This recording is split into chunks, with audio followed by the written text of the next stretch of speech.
ስምዒታዊ ብስለትን ስምዒታዊ ብልሕን ኣብ ሪሌሽንሺፕ ወይ ድማ ኣብ ቅርበት ዘለዎ ዝምድናታት ወይ ከዓ ርክባት ወይ ከዓ ሪሌሽንሺፓት ምስ ዝፈሽሉ ወይ ድማ ምስ ዝብተኑ ሰባት መብዛሕትኡ ግዜ በቃ ይትረዳድአናን ኣነ ንስኻን ኣይንረዳድአን ኢና ኢሎም እቲ ዝጀመርዎ ርክብ ብድንገት ይሰብርዎን የፍርስዎን እዮም። ስነልቦና ግን ብዛዕባ እዚ ዝያዳ ንጹር ነገር ይነግረና እዩ። ብዙሕ ዝምድናታት ወይ ከዓ ርክባት ወይ ከዓ ሪሌሽንሺፓት ዝፈርሱ ብሰንኪ ስእነት ፍቕሪ ወይ ድማ ስለ ዘይፋቐሩ ኣይኮነን። ብሰንኪ ስእነት ስምዒታዊ ብስለት ግን ርክቦም ይብትንዎን የፍርስዎን። ስምዒታዊ ብስለት ብዛዕባ ዕድመ ኣይኮነን፣ ዕድመ ቁፅሪ እዩ። እንድሕር ባዕልኻ ንምልዋጥ ባዕልኻ ንምምሃር ዘይትጥቀመሉ ኮይንካ ሓላፊ እዩ። ስምዒታዊ ብስለት ብዛዕባ ትምህርቲ ኣታዊ ወይ ድማ ብልሒ ኣይኮነን፣ ብዛዕባ ስምዒታት ናይ ምርዳእ ክእለትካን ዓቕምኻን እዩ ዝውስኖ። ምቁፅፃር ወይ ድማ ሬጉሌት ክትገብሮ ምፍታን እዩ።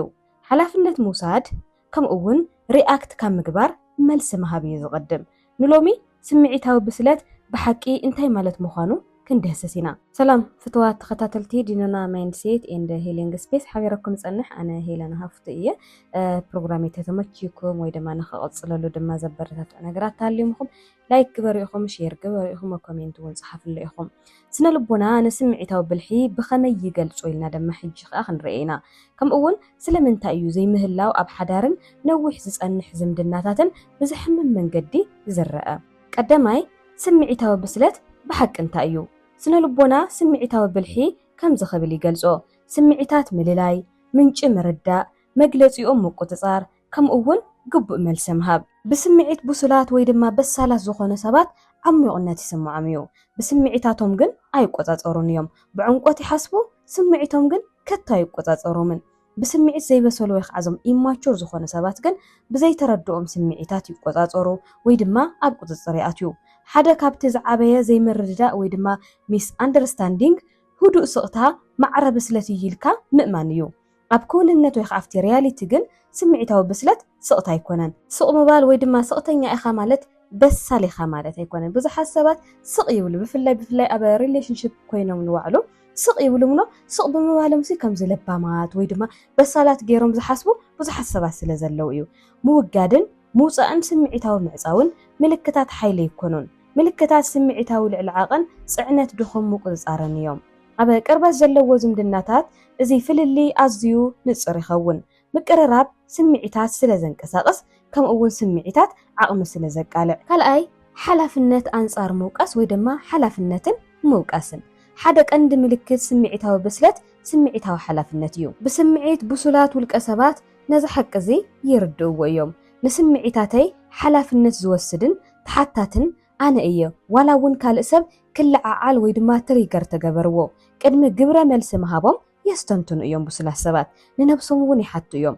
እዚ ስለምንታይ እዩ ኣዝዩ ብብርቱዕ ዝፀልወኒ ዘሎ? ንምንታይ እዩ ዝስምዐኒ ዘሎ? ወዘተ ኢሎም ንባዕሎም ይሓቱን የስተንትኑን እዮም። ብስምዒት ዘይበሰሉ ውልቀ ሰባት ግን ስምዒቶም ንደገ እዮም ዝገብርዎ። ነቲ ገለ ስምዒት ክስምዖም ዝገበሮም ሰብ ኣቆጢዕኸኒ ኢኻ፣ ንስኻ ኢኻ ምኽንያት ኩሉ ነገር፣ ንስኻ ኢኻ ቀዲምካ ዝዓፀኸኒ፣ ከምዚ ክመላለስ እዚ ባህር እዚ ክሕዝ ዝገበርካኒ ንስኻ ኢኻ ደፋፊእኻኒ ዝብሉ ቃላት ብተደጋጋሚ እዮም ዝጥቀሙ። ስለዚ እዞም ዘይበሱላት ሰባት ወይ እዞም በላሕቲ ዘይኮኑ ሰባት ዝጥቀምዎ ዓይነት ኮሚኒኬሽን እዚታት እዩ ማለት እዩ። ስነ ልቦና ነዚ ኤክስተርናላይዜሽን ኢሞሽናል ሬጉሌሽን ይብሎ ወይ ድማ ስምዒታዊ ምቁፅፃር ግዳማዊ ምግባር ንምባል እዩና ኣብ ሓዳር ይኹን ኣብ ዝኾኑ ርክባት እዚ ጎዳኢ እዩ ዝኸውን። ሓደ መፃምድቲ ስምዒታዊ ጉልበት ይስከም እዩ፣ እቲ ካልእ ድማ ካብ ተሓታትነት ይርሕቕ እዩ። እዚ ብዘይ ምዑርነት እዚ ድኻምን ምድንጋርን ንነብስኻ ምውቃስን ይፈጥር። ብፍላይ ኣብ ደቂ ኣንስትዮ ዝረአ ድማ እዚ እዩ ማለት እዩ። ሳልሳይ ርህራሄ ከም ሕመረት ስምዒታዊ ብልሒ ጌርካ ምጥቃም።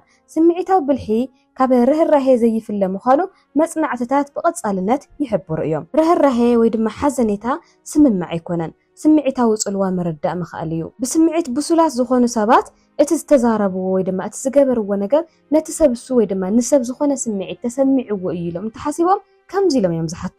ቃላተይ ብኸመይ ፅልዋ ሕዲሩልካ? እዚ ምስ ተዛረብኩ እንታይ እዩ ተሰሚዕካ? ብስምዒት ዘይበሰሉ ሰባት ግን ከምዚ ኢሎም እዮም ዝሓቱ። ስለምንታይ ክሳብ ክንዲዚ ተሃዋሲ ወይ ድማ ሴንሲቲቭ ትኾን? ንምንታይ ኸ ንቕድሚት ጥራይ ክትስጉም ዘይትኽእል ተገልቢጦም ዘይኮን ነገር እናሓተቱ እናተዛረቡ እዮም ዘድኩምኻ ማለት እዩ ስለዚ ርህራሄ ዘይምህላው ናብ ስምዒታዊ ሸለልተኝነት ይመርሕ እዩ ስነ ልቦና ድማ ነዚ ኣዝዩ ጎዳእ ምዃኑ የፍልጦ ወይ ድማ ይንፅሮ እዩ ርህራሄ ዘይብሉ ዝምድና ውሕስነት ዘይብሉ ኮይኑ እዩ ዝስምዓካ ዋላ ኣካላዊ ጉድኣት እንተዘይሃለዎ ስለዚ ርህራሄ ዘይብሉ ሰላም ዘይብሉ ዕረፍቲ ዘይብሉ ኾን ከሎ ኣካላዊ ጉድኣት ወላ ለይገበሩልካ ንሃልዩ ንስኻ ውሕስነት ክስምዓካ ይክእልን ማለት እዩ ራብዓይ እውን ምውጋድን ምስሓብን ሓደ ካብቲ ልሙድ ምልክታት ትሑት ስምዒታዊ ብልሒ ምውጋድ ወይ ከዓ ኣቮይዳንስ እዩ ምውጋድ ድማ ኣብ እዋን ግጭት ስቕ ክትብል ይገብረካ ስምዒታዊ ምስሓብ ምዝርራብ ምርድዳእ ምእባይ ወይ ድማ ብኣካል ስምዒታዊ ዕላላት ምግዳፍ ማለት እዩ ብስነ ልቦና ምውጋድ ናይ ምክልኻል ወይ ከዓ ዲፌንስ ሜካኒዝም ይብሎ ነቲ ሰብ ካብ ስምዒታዊ ዘይምቾት ይከላኸለሉ ነቲ ዝምድና ግን ይሃስዮ እዩ ብስምዒት ብሱላት ውልቀ ሰባት ኣብ እዋን ዘይምቾት ወይ ከዓ ዲስኮምፎርት ኣብ ዝስምዖም ግዜ ወላ ኣብቲ ቦታ ይጸንሑ እዮም ክጸንሑ ከለዉ ግን ከምቶም ብትራውማ ቦንዲንግ ተትሒዞም ኢለኩም ዝነበርኩ ዓይነት ሰባት ግን ኣይኮኑን ስምዒታዊ ወጥሪት ምፍታሕ ንነዊሕ እዋን ክጻወሩ ይኽእሉ እዮም ድሓር እቲ ነገር ለውጢ ዘይብሉ ምዃኑ እንተተረዲኦም ወይ ከዓ እንተፈሊጦም ግን ውሳነኦም ክቐይሮም ዝኽእል ሰብ ፍጹም የለም ኣብ ትራውማ ቦንዲንግ ክኸውን ከሎ ክወፁ ናደልዩ ንባዕሉ እዮም ምውፃእ ዘይኽእሉ ክጻወሩ ዘይደልዩ ናሃለዉ እዮም ዝጻወሩ ኣብ እዞም ብስምዒት ብሱላት ዝኾኑ ሰባት ግን እቲ ነገር ክፍታሕ ኢሎም ዝተወሰነ ግዜ ይጻወሩ እዮም ብድሕሪኡ ሪኦምዎ ዘይሳኻዕ ዓይነት ወይ ድማ ጥቕሚ ዘይብሉ ተኾይኑ ግን ውሳነ ይህቡ እዮም ውሳነ ተሂቦም ግን ደጊምኩም ሰባት ሳቶም ተትረኽቦም ኣይትኽእሉን ብስምዒት ዘይበሰሉ ውልቀ ሰባት ግን ካብቲ ዘጋጠመ ነገር ስቕ ኢሎም እዮም ዝሃድሙ ሓዳር ነዚ ኩነታት እዚ ዘቃልዕ ስምዒታዊ መህደሚ መንገዲ ስለዘየለ እዩ እቲ ጸቕጢ ይውስኽ እቲ ኣቮይዳንስ ድማ ዝያዳ ይርአ ማለት እዩ ሓምሻይ እውን ጸቕጢ ወይ ከዓ ጭንቀት ስምዒታዊ ዓቕሚ የቃልዕ ስነ ልቦና ጸቕጢ ወይ ድማ ጭንቀት ንውልቃውነት ወይ ከዓ ፐርሰናሊቲኻ ከም ዝቕይሮ የረጋግጹ እዮም ብዝግባእ ድማ ይገልጽዎ እዮም ኣብ ትሕቲ ጸቕጢ ወይ ከዓ ኣብ ትሕቲ ጭንቀት ዘለዉ ብስምዒት ዝበሰሉ ሰባት ዝያዳ ርክብ ዝገብሩ ይኾኑ ዝያዳ የስተንትኑ ከምኡ እውን ኩሉ ነገር ኢንቴንሽናል እዮም ዝገብሩ ብስምዒት ዘይበሰሉ ሰባት ግን ተኸላኸልቲ ይኾኑ ምግፋጥ ኣይኽእሉን ዲፌንስ ብቻ እዮም ዝገብሩኻ ምቁፅጻር እዮም ዝኽእሉ ወይ ድማ ብስምዒት ካባኻ የለውን በቃ ምሳኻ ከፍ ኢሎም ኣለዉ ስምዒቶም ምሳኻ የለ ንዓኻ ስምዖም ነገር የለ ስለዚ ዝጥቀምዎ ነገር እዚ እዩ ንዓኻ ምንም ዓይነት ስምዒት ዘይብሎም ናሃለዩ ሓቢሮም ከፍ ይብሉ ማለት እዩ ከምቲ ዝፍለጥ ሓዳር ሓላፍነትን ልሙድ ስራሕን ጸቕጥን ይውስኽ እዩ ሮማንስ ጥራሕ ክስከሞ ኣይኽእልን እዩ ካብኡ እውን ቀጻልነትን ቅንዕናን ጽገናን ብስምዒት በላሕቲ ሰባት ንሕድሕዶም ዝስማዕምዑ እዮም ሓልየቶም ድሕሪ ተወፋይነቶም ወይ ከዓ ድሕሪ እዚ ኮሚትመንቶም ኣይጠፍእን እዩ ኣኽብሮቶም ኣብ ስምዒት ዝተመርከሰ ኣይኮነን ፍቕሮም ኣብ ምቁፅጻር ኣይምርከስን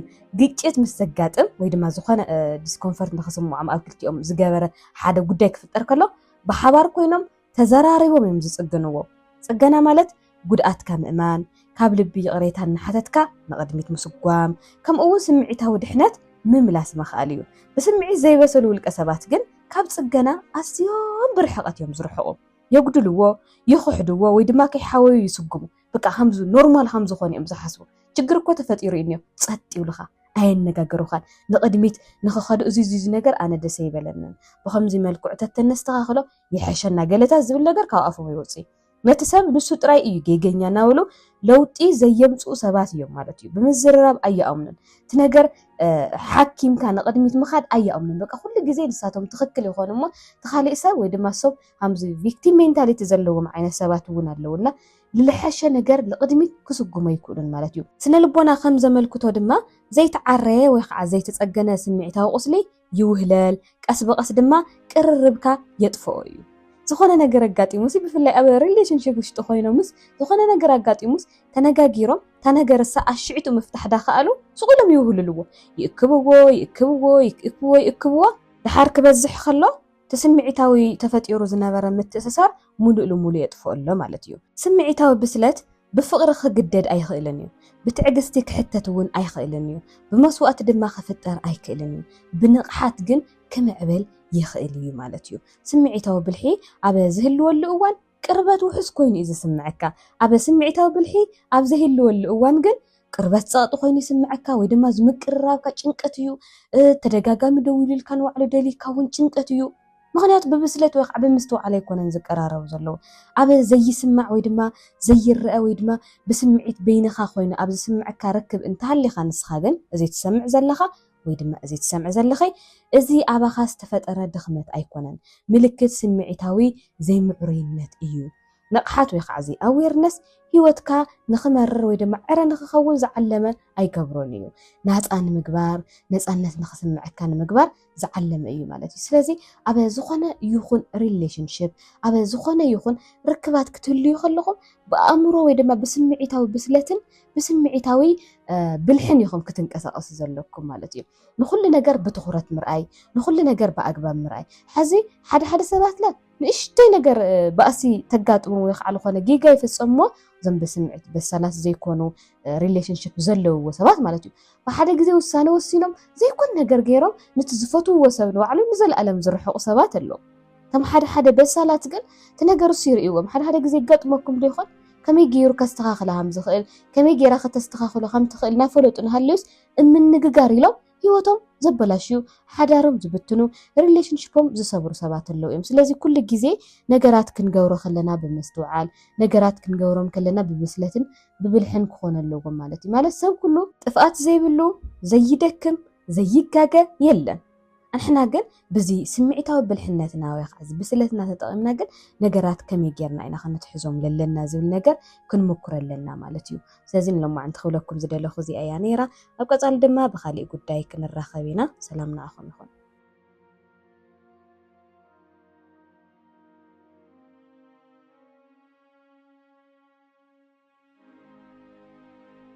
Thank you.